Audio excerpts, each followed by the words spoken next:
قماندان اونجا چی گپ است؟ با زنگ میزنم ایلی. چی گپ است فوته؟ تا ما نوایم به هیچ جا نروید. شاید ما زخمی داشته باشید. اطاعت قماندان. بیا این را بدار، محکم بدار. برخیز.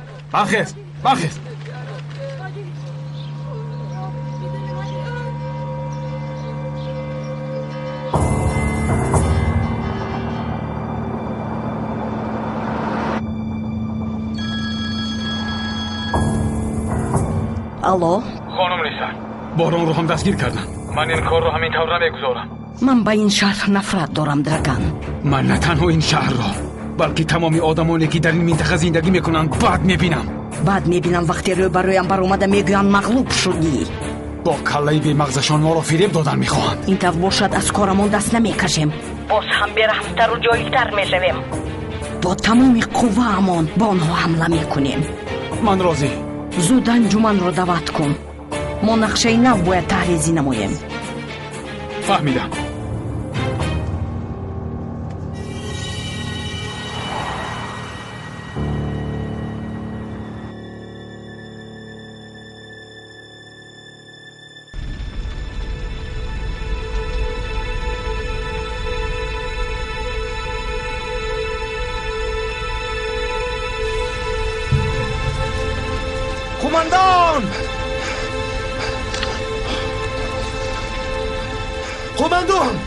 قماندان شما در کجایید؟ قماندان رو نمیبینم. نیست. اینجا چی واقع شد؟ خدا جان قماندان ما را از ما نگیر. قماندان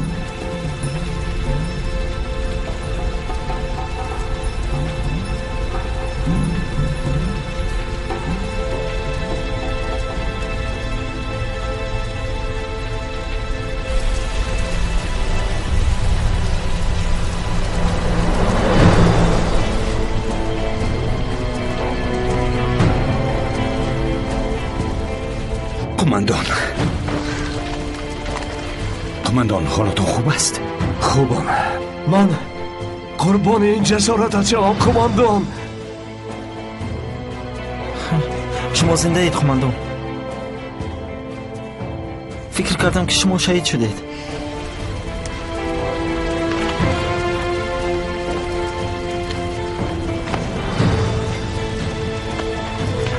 من با شما نگفتم که برگرده. در این باره بعد گپ زنیم قماندان. جزایمان چیزی که نباشد راضیم، ولی زنده یا مرده ما رفیقان ما را ترک نمی کنیم. میدانستم. چرخبال انتظار است. بیایید زود از اینجا رویم. خب نخست با مرکز خبر دهید اینجا را تازه کنند. اطاعت قماندان. رفتیم.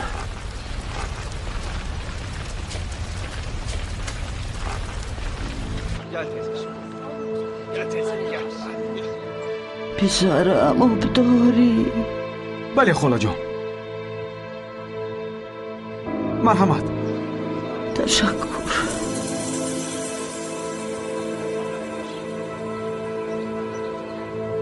بازدی هم شما هم میخواید عمک جان؟